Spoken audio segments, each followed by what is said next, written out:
એકઠા થયેલા યુદ્ધની ઈચ્છાવાળા મારા તથા પાંડવોના પુત્રોએ શું કર્યું?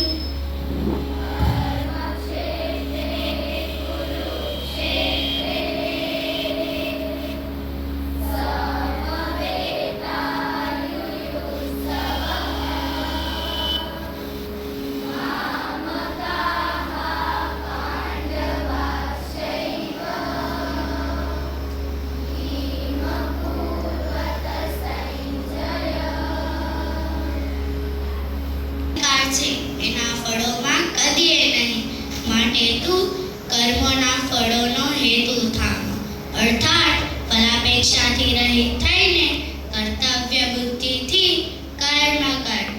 તારી કર્મ ન કરવામાં પણ આસક્તિ ન થાવ.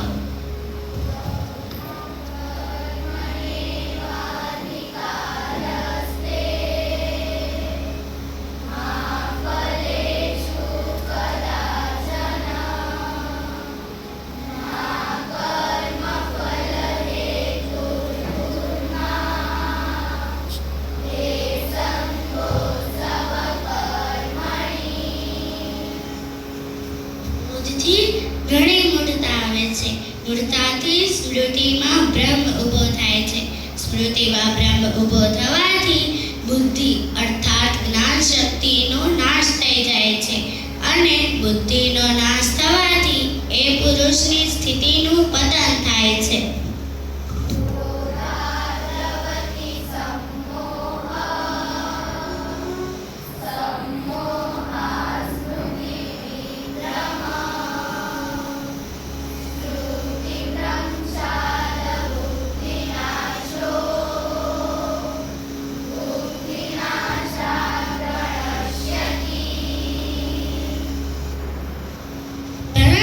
સ્વાધીન અંતઃકરણનો સાધક પોતાના વશમાં કરેલ રાગ દ્વેષ વિનાની ઇન્દ્રિયો દ્વારા વિષયોમાં વિચરણ કરતો હોવા છતાં અંતઃકરણની આધ્યાત્મિક પ્રસન્નતાને પામે છે.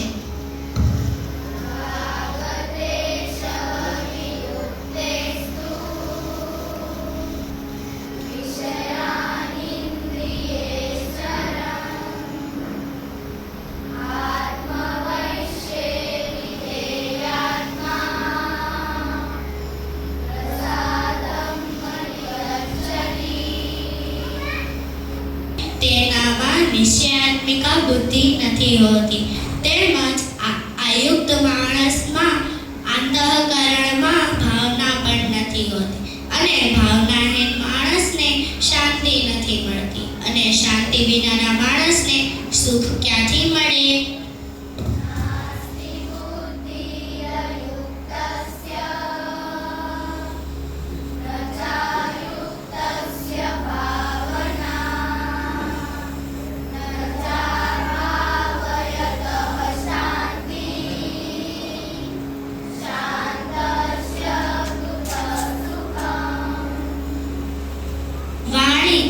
શરીરથી કોઈ પણ પ્રકારનું કોઈને કષ્ટ ન આપવું, યથાર્થ પ્રિય બોલવું, પોતાના પર આપકાર કરનાર ઉપર પણ ક્રોધ ન હોવો, કર્મોમાં કર્તાપણાનો ત્યાગ, અંતઃકરણની ઉપરતિ એટલે કે ચિત્તની ચંચળતા ન હોવી, કોઈનાય નિંદા આદિ ન કરવા, સર્વભૂત પ્રાણી પર કશાય હેતુ વિના દયાભાવ રાખવો, ઇન્દ્રિયોના વિષયો સાથે સંયોગ થવા છતાં પણ વિષયો પ્રત્યે આસક્તિ ન હોવી, મૃદુ સ્વભાવ હોવો, લોક અને શાસ્ત્રથી વિરુદ્ધ આચરવામાં લજ્જા